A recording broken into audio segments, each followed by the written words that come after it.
ఈరోజు ఎపిసోడ్లో కళ్యాణ్ లోపలికి వెళ్ళి రాజ్ ఫోన్ తీసుకొచ్చి చూసి షాక్ అవుతాడు. ఫోన్ చూసిన కళ్యాణ్ వీళ్ళిద్దరి మధ్య స్నేహం కన్నా మించింది ఏదో ఉంది అనగానే కావ్య షాక్ అవుతుంది. అలాగని అప్పుడే మనం ఒక అభిప్రాయానికి రాకూడదు వదినా, నేను ఫోన్ పెట్టేసి వస్తాను అని ఫోన్ రూమ్లో పెట్టేసి వస్తాడు. వదిన కొంచెం గుండె నిబ్బరంతో వ్యవహరించాల్సిన సమయం వచ్చింది. సహనంతో ముందడుగు వేయాలి అంటాడు. అందుకు ఏం చేయాలి అంటుంది కావ్య. మీరు అన్నయ్య పక్కనే ఉండాలి అంటాడు. మీ అన్నయ్య మనసులో వేరే అమ్మాయి ఉన్నప్పుడు నేను పక్కన ఉండి ఏం చేయాలి కవిగారు అంటుంది కావ్య. అనేసి అందరికీ కాఫీ టిఫిన్లు ఇవ్వాలి అనేసి వెళ్ళిపోతుంది. మరోవైపు రాజ్ ఫోన్కు శ్వేత కాల్ చేస్తూ ఉంటుంది. అక్కడే ఉన్న కావ్య ఫోన్ తీసుకొని కోపంగా ఫీల్ అవుతుంది. ఇంతలో రాజు వచ్చి కావ్య చేతిలోంచి ఫోన్ లాక్కుంటాడు. ఎందుకు అలా లాగేసుకున్నారు, కుక్క ముక్కనెత్తుకెళ్ళి పరిగెత్తినట్లు అని అంటుంది. నేను ఎందుకు అలా అనుకుంటాను, కొత్త క్లయింట్ అంటాడు. పాత క్లయింట్ కాదా అంటుంది కావ్య. అంటూ కావ్య ఇండైరెక్ట్గా మాట్లాడుతుంటే రాజ్ కన్ఫ్యూజ్ అవుతూ ఉంటాడు. మళ్ళీ వెటకారంగా మాట్లాడితే రాజ్ తికమక పడతాడు. ఇంకా ఏదేదో మాట్లాడి కావ్య బయటకు వెళ్ళిపోతుంది. ఒక ముక్కను లాగి మాట్లాడడం దీనికి మాత్రమే తెలిసిన విద్య అనుకొని ఇరిటేట్ అవుతుండగానే శ్వేత మళ్ళీ ఫోన్ చేస్తుంది.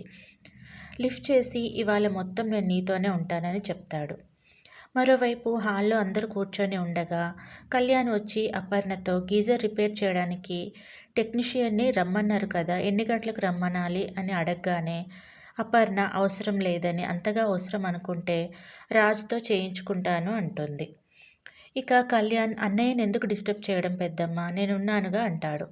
నీకు పని చెప్పడానికి నేనెవరిని చెప్పు అంటుంది అపర్ణ. అంటే అన్నయ్య నన్ను వేరుగా చూస్తున్నావా పెద్దమ్మ అంటాడు. నేనెప్పుడు అలా చూడలేదు, కానీ అలా చూసేలా చేస్తున్నారు అంటుంది అపర్ణ.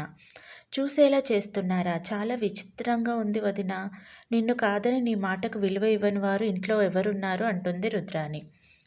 ఇక కళ్యాణ్ అసలు ఏమైంది పెద్దమ్మ, ఎందుకు నన్ను దూరం పెట్టాలనుకుంటున్నారు, నేనేం తప్పు చేశాను అంటాడు. అనగానే అవన్నీ ఎందుకులే కళ్యాణ్, నాకేదైనా అవసరమైతే రాజు ఉన్నాడు, లేదంటే మీ పెదనాన్న ఉన్నారు.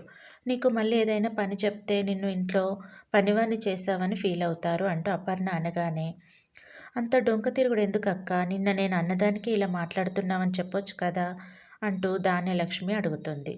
దీంతో ఇద్దరు గొడవ పడుతూ ఉంటే ఇందిరాదేవి వచ్చి అందరినీ తిట్టి ధాన్యలక్ష్మి అపర్ణను గార్డెన్లోకి తీసుకెళ్ళి ఇద్దరికీ క్లాస్ తీసుకుంటుంది. నేను మీకు అత్తలా చెప్పడం లేదు, ఒక తల్లిలా చెప్తున్నానని అర్థం చేసుకోండి అని చెప్తుంది. ఇంతటితో ఈరోజు ఎపిసోడ్ ముగుస్తుంది.